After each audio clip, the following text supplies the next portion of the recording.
First of all, I would like to thank my teacher, Galen, for inviting me to give a Dharma talk today. I feel a deep sense of gratitude for the opportunity to share some reflections with you today. When the invitation to give a Dharma talk arises, it often feels like a call to articulate one's own unfolding practice. This can be a challenging endeavor, as so much of what we experience on the path of our practice lies beyond the grasp of words. How do we convey what is essentially beyond language? It means that the core of our lived experience, our feelings, and our own being resist being fully captured and defined by language. As Buddhist practitioners, we come to understand that true reality transcends our attempts to hold on to fixed views. Nevertheless, I will humbly try to share some of my understanding of practice as it resonates with Dogen Zenji's profound fascicle of Uji. I would also like to say how wonderful it is to be back here at the Houston Zen Center today. It's been about 2 years since I moved to Austin, so it's lovely to see familiar faces, and I see there are a lot of new faces.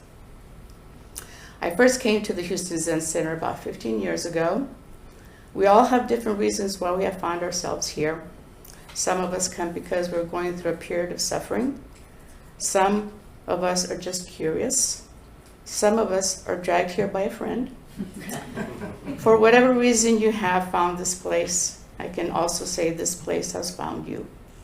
I'm thankful to be here with you at this time. Before I start, I would like to share a quote from Suzuki Roshi that I love. He said, "The point of my talk is to give you some support for your practice. There's no need for you to remember what I say. If you stick to it, you stick to the support, not the tree itself. A tree, when it is strong, may still want some support, but the most important thing is the tree itself, not the support. So my words are just support, not the tree itself. I am one tree.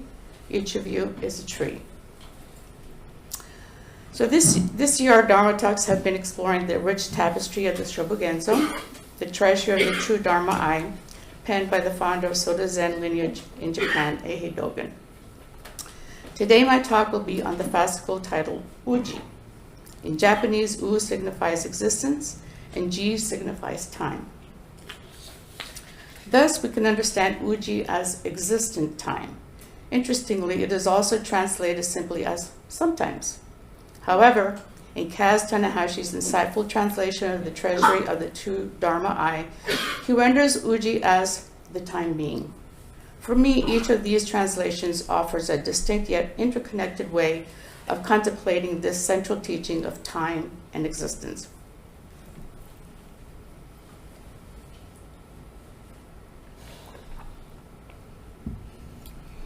It's important to note that Dogen originally gave this text to his monks in writing, suggesting he intended it to be thoroughly read and studied, not just heard once. This revelation was significant in my own research process. When I first read this fascicle, I felt it was like trying to solve a puzzle where the pieces were not fitting together. What was I reading was beyond my comprehension. It seemed like I could never quite get it. It was a difficult read. I had to break down each sentence to gain some understanding of what exactly he was saying. Is he talking about just time? Is he talking about being in time? Just being? I had moments where I felt that I understood and moments where I had no connection to what he was saying. Finally, after 4 months of study, I felt like I was unraveling his poetic approach to the reality of time and existence as one undivided activity, or the teaching of no self and impermanence. As I have come to understand, no self does not mean the absence of a self, but rather learning to let go of a fixed and unchanging perception of self. Impermanence also does not mean that things do not exist or not important, but that phenomena is constantly changing and transforming. And to solidify feelings, perceptions, ideas, forms that are in constant state of flux goes against how things really are. Since the fascicle goes in a few different directions, I will be exploring just a fraction of the entire fascicle today. First, exploring the nature of time. First, I'd like to explore some definitions of time and then some words on existence or no fixed permanent self. We often define time as the continuous progression of existence, flowing from the past through the present and into the future. It can also refer to measurable duration. Throughout history, thinkers like Aristotle defined time as the number of moments in respect of the before and after. Another common definition described it as the measured or measurable period during which an action, process, or condition exists or continues. Einstein's theories of relativity suggest that all moments are equally real, and that there is no single absolute present moment.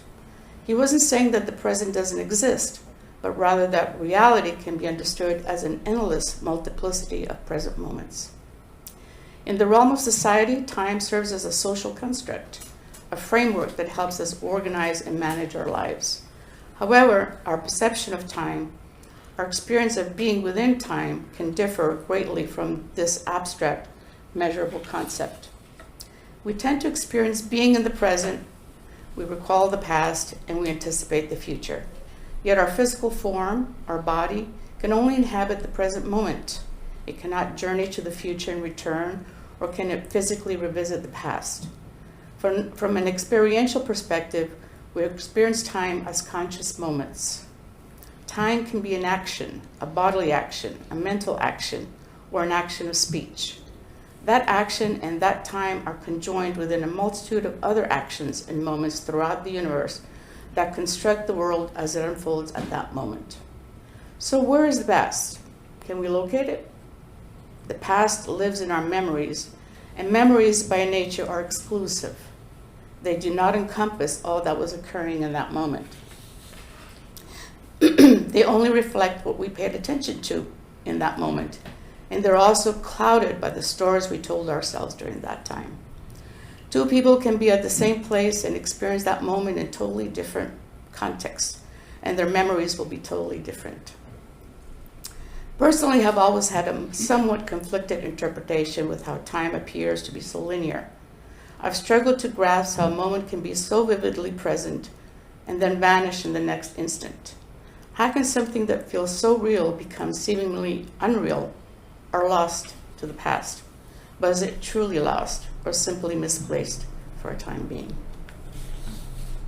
I remember as a child the anticipation of exciting events, like the first day of a new school year, would often keep me awake. I would lie in bed trying to pinpoint the exact moment I would drift off to sleep, only to awaken the next morning with that precise moment forever elusive. This constant transition from presence to absence and back to presence has always held a certain mystery for me. Similarly, the power of music to evoke the past has always fascinated me. Hearing a familiar song can instantly transport me back to the time when I first encountered it, or when it played during a significant life event. The song and my experience at that time become intertwined, the melody almost embodying that specific moment in time. Our concepts of time undeniably shape our experience of being in the present, recalling the past, or anticipating the future. When we are immersed in a pleasurable experience, we often wish to suspend time, to prolong that moment indefinitely. Conversely, when faced with an unpleasant situation, like being stuck in traffic, as I often am, 5 minutes can feel like an hour. It seems our relationship with time is a deeply subjective experience generated by our own minds, where moments can feel elongated or fleeting despite their objective measurement.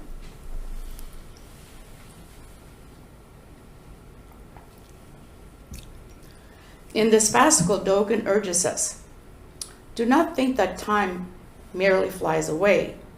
Do not see flying away as the only function of time. If time merely flies away, you would be separate from time. The reason you do not clearly understand the time being is that you think of time only as passing. The time being has a characteristic of flowing, so-called today flows into tomorrow, today flows into yesterday, yesterday flows into today, and today flows into today. Tomorrow flows into tomorrow. Because flowing is a characteristic of time, Moments of past and present do not overlap or line up side by side. Practiced enlightenment is time. Being spattered with mud and getting wet with water is also time. In essence, all things in the entire world are linked with one another as moments. Because all moments are the time being, they are your time being. Here, Dogen challenges our linear perception of time as something external that we move through. He emphasizes the interconnectedness of all moments. We often perceive time as something outside of ourselves, like a stationary observer watching a passing train. This feeling, I believe, arises when we are not fully present, when our minds are caught in scenarios of what could be or what we wish to be, rather than inhabiting the reality of this moment. We are captured by the stories we tell ourselves. We can easily find ourselves in a dream world of our own making, and that is not inherently wrong. Our capacity for thought and imagination allows for creativity and innovation. It's okay to let our minds wander at times to envision possibilities. However, to truly be in the moment is to pay attention to this very instant of time. We have the capacity to choose our focus, to be present or absent, to create within the now, or to conceive of something for the future. We can be physically here while our minds dwell in the past or project into the future, or even exist in a simultaneous blend of these temporal realms. Dogen writes, "You may suppose that time is only passing away and not understand that time never arrives. Although understanding itself is time, understanding does not depend on its own arrival." We can also observe how nature receives and embodies time. The unfolding of time in the natural world feels like a form of communication.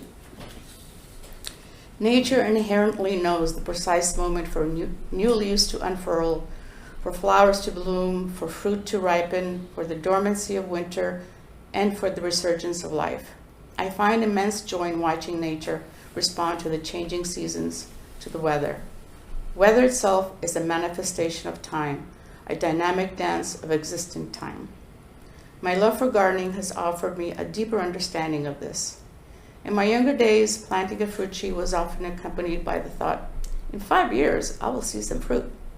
Now, when I plant a tree, the thought arises that I might not be here in 5 or 10 years to witness its full maturity. Yet I still plant it. Others may benefit from its fruit, or perhaps it will be cut down. Such is the impermanent nature of reality. Now I plant trees and I find joy in the very potential of the tree.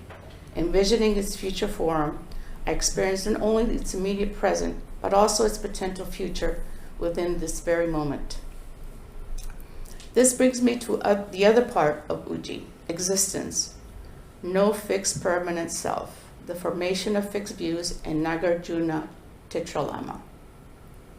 This act of envisioning, of holding multiple temporal possibilities within the present, made me question the stability of any single view. I've been contemplating how these perspectives and views of ourselves and existence develop and become fixed, how we form habits and fixed views that we come to identify as ourself. Imagine a newborn baby, devoid of language, experiencing only the arising and passing of bodily feelings and sensations. As the child grows, they learn to assign names to things, feelings, and people, developing concepts associated with these labels. These concepts can then solidify into views, a kind of conceptual grasping, the first stage of delusion. This can lead to belief, the second delusion, where the belief becomes exclusionary, perceived as absolute reality and a core part of one's identity. From these beliefs arise habits, ingrained behaviors, and actions performed unconsciously. An antidote to this process, a tool for dismantling fixed views, is Nagarjuna's Tetralama. Nagarjuna was a Buddhist philosopher in the 2nd century, before Dogen's time. Dogen lived in the 12th century. The Tetralema is a powerful method for cultivating anti-delusion and anti-attachment. Nagarjuna's Tetralema is a philosophical reasoning where any claim is analyzed by considering 4 possibilities. affirmation, negation, both, and neither. By systematically rejecting each of these four possibilities, the tetralemma aims to reveal the inherent emptiness, the lack of inherent self-existence of all phenomena, or the teaching of no self. By systematically rejecting the conventional understanding of reality, Nagarjuna aims to expose the limitation of language and thought in grasping the ultimate nature of reality. Christian Dilo, who was here in the Houston Center about a month ago, has written a book called The Path of Aliveness. In his book, there's a section on relinquishing views, and this is what he writes. We can use Nagarjuna's technique of relinquishing our views. The tetralemma is a two-tier system of anti-delusion and anti-attachment training. To relinquish or empty all views is to stop believing in one's belief. That's the first tier. The second tier is to stop believing in the distinctions themselves as inevitably so. Equivalent to wisdom, body-mind, schooled by emptiness, realizes that all distinctions can be otherwise and need to become otherwise if they are to change and evolve along with situations. Let's use a self-critical belief such as, I am a bad person, as an example. Feel free to replace this rather global self-criticism with any negative judgment you have or have had about yourself. I'm too emotional, weak, arrogant, unworthy of love, and so on. In the practice of tetralemma, I am a bad person is the first position. Let's call it the original belief. The second position is the opposite. In this case, I'm a good person. The third and fourth positions are called both and neither, respectively, resulting in statements like, I am both a bad and a good person, and I am neither a bad nor a good person. The practice of tetralemma is a series of context expansions that sequentially challenge our identification with particular views. The first challenge is to confront across the original belief with its opposite. You can try this by saying to yourself, even though I believe I'm a bad person, it is possible I'm a good person. Simply by bringing up the opposite as a possibility, you loosen the grip of that particular belief. You can now sincerely try to shift your belief to the opposite by finding experiential evidence for it in your life, such as recalling good things you've done or positive acknowledgments you receive from others. If you actually end up shifting your belief to the second position, rather than just holding both as equally possible concepts, you can now use the original belief as a counterweight to this new belief. Even if I believe I am a good person, it is possible I'm a bad person. By crossing back and forth between the original position and the opposite, you can notice that both positions are one-sided, leaving you trapped in an either-or alternative. As a next step, you can challenge this black and white thinking with a both-and statement. Even though I believe I am either a bad person or a good person, it's possible I am both a good person and a bad person. The both position transcends the mutual exclusiveness of the first two positions. It is an expansion of the context that can be realized in a number of ways. For example, through compromise or iteration by viewing the contradiction as spacious or ambiguous or as a paradox, or through shifting the premise, absorbing one position into the other, or separating different contexts. Nagarjuna's tetralemma can be universally applied to any and all views, including our view of time and existence and how they are interconnected. In the fascicle, Dogen begins with a teaching from an ancient Buddha, Kyoshin. This poem, presented in couplets of seemingly opposing circumstances, speaks to the impermanence of all Dharma positions, all states of being, or any identity held at a specific time. The ancient Buddha said, for the time being, stand on top of the highest peak. For the time being, proceed along the bottom of the deepest ocean. For the time being, 3 heads and 8 arms of a fighting demon. For the time being, an 8 or 16-foot body of the Buddha. For the time being, a staff or whisk giving a Dharma Talk. For the time being, a pillar or lantern. For the time being, the children of common families, Zhang and Li. For the time being, the earth and the sky. So, for the time being standing on top of the highest peak, for the time being proceed along the bottom of the deepest ocean. This suggests that when you're experiencing yourself as someone standing at the highest peak, that very being is time. And at that moment, you're indeed on the highest peak. Similarly, when you are proceeding along the ocean floor, that action, that state of being is time. When you are at the peak, you are not simultaneously at the ocean's bottom. Each moment is singular, interdependent, impermanent, and complete within itself. In other words, you are your action. There's just the action of being on the ocean floor, not a separate you performing the action. For the time being, 3 heads and 8 arms of a fighting demon. For the time being, an 8-foot or 16-foot body of the Buddha. These are times when we embody the turmoil of a fighting demon, consumed by anger or fear, representing our worst selves, our delusions. And there are times when we manifest the serene presence of an 8 or 16-foot Buddha, a description of enlightenment. The present moment holds the potential for both delusion and enlightenment. They are not separate entities, but rather like light and shadow, 2 sides of the same coin. Both are always present, though we typically experience one or the other. And because of impermanence, transformation is possible. We can move from the state of a fighting demon towards an awakened being. For the time being, a staff or whisk meaning giving a Dharma talk. For the time being, a pillar or lantern. Sometimes we find ourselves in a position of sharing wisdom, offering a Dharma talk. Other times we may feel like a static fixture, unnoticed. For the time being, the children of common family, Zhang and Li, for the time being, the earth and the sky. There are moments when we experience ourselves as ordinary individuals, and other moments when we feel connected to the vastness of all life, encompassing the earth and the sky. Overall, the poem and its interpretation highlight that all states of being, our identity with ourselves, are temporary and part of the time being. Each moment is unique and complete, and we are not separate from our actions or experiences. We usually divide time and existence, but in this fascicle, Dogen is uniting what we have divided, time and existence as one word, one undivided activity.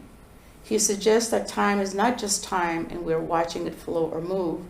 We are actually being time, moving with time, undivided as our actions are time. Time and existence, existent time, impermanent time, and continuous activity is existent time. Dogen is elaborating on the fundamental reality of impermanence, which is the understanding that we are constantly changing and not fixed entities. Therefore, when we discuss time, we're also addressing the inherent impermanence of each moment and our participation in it. Trying to grasp time is like trying to hold water in your hands. It inevitably slips away. We can cup our hands or focus our attention on the present moment, but eventually it dissipates. The present moment is inherently impermanent. The present moment, yet time, this interconnected web of existence continues even after our individual passing. So we can say that Uji, U as existent or no fixed entity or person, and Ji, time as impermanence, the interdependence of the self, and the momentariness of time as impermanence. Because reality is impermanent, is there such a thing as fixed, graspable reality? Reality is the ever-shifting moment we experience with our body and mind. One might say we live in a dream, but stub your toe and the undeniable sensation reminds you of the tangible nature of our experience. It is often the concepts we attach to, rather than the raw experience itself, that are not ultimately real. In this next section, observe Dogen's use of the tetralemma to explore the relationship between mind and words and how mind and words are the time being. Dogen writes, Zexuan, Zen Master Wuxing, is an heir of Sushan and Dharma descendant of Linki. One day he taught the assembly. For the time being, mind arrives, but words do not. For the time being, words arrive, but mind does not. For the time being, both mind and words arrive. For the time being, neither mind or words arrive. I would like to read another translation that might be more accessible to some. There's a time when intending has arrived but not expressing. There's a time when expressing has arrived but not intending. There's a time when both intending and expressing have arrived. There's a time when neither intending and expressing have arrived. So from a relative perspective, let's explore the first line. For the time being, mind arrives, but words do not. Or there's a time when intending has arrived, but not expressing. Imagine a moment of insight or understanding in your daily life. You feel something click, a realization dawns, or there is a moment of clarity in your mind. However, you might struggle to articulate it. The feeling is there, the mind is active and engaged, but the precise vocabulary or phrasing to express it eludes you. It's that frustrating feeling of, I know what I mean, but I can't say it. My feeling exactly as I was trying to write this talk. Then, for the time being, words arrive, but mind does not. But there is a time when expressing has arrived, but not intending. This is the opposite scenario. Words might flow easily. Perhaps you're speaking or writing fluently, but the genuine feeling, deep understanding, or focused intention behind them might be absent. Think of reacting or reciting something by memory without truly engaging with its meaning, or perhaps engaging in a superficial small talk like asking, how are you? And not really wanting to know, where the words are there, but the deeper connection of thought isn't. Next, for the time being, both mind and words arrive, or there's a time when both intending and expressing have arrived. This is the harmonious alignment of thought and expression, when practice and enlightenment are not separate. When this happens, you have a clear understanding and the ability to articulate it effectively. Finally, for the time being, neither mind nor words arrive, or there's a time when both intending and expressing have not arrived. This describes a time after having realized things as they really are, you simply go on with practice or life without deliberately trying to make a point of it. This describes a state of mental quietude. It could be a moment of peaceful stillness, a feeling of being present without active thinking.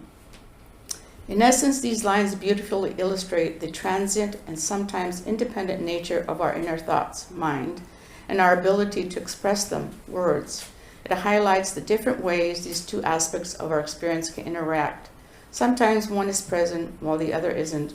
Sometimes they align perfectly, and sometimes they're temporarily absent. The phrase for the time being emphasizes the ever-changing nature of these internal states.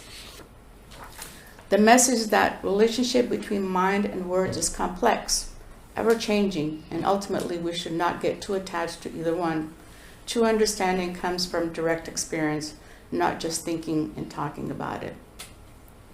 Dogen encourages us to be aware of this relationship and to strive for moments when mind and words are in alignment, but also to be comfortable when they're not even when both are silent. Dogen then continues with these lines, perhaps pointing us to an ultimate understanding of this teaching, a going beyond our relative understanding. He says, both mind and words are for the time being, both having arrived and having not arrived are for the time being. Even though one may say that the time of arriving is not yet fully here, the time of having not arrived is here. Arriving is the moment of casting off the body. Not arriving is the moment of being one with just this, while being free from just this. In this way, you must endeavor to actualize the time being.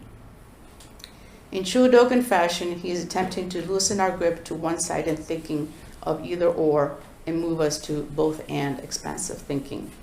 When he says both mind and words are for the time being, both having arrived and not arrived are for the time being, he's saying all phenomena is perfectly manifesting its wholeness in every moment. This moment is whole in its momentary completeness.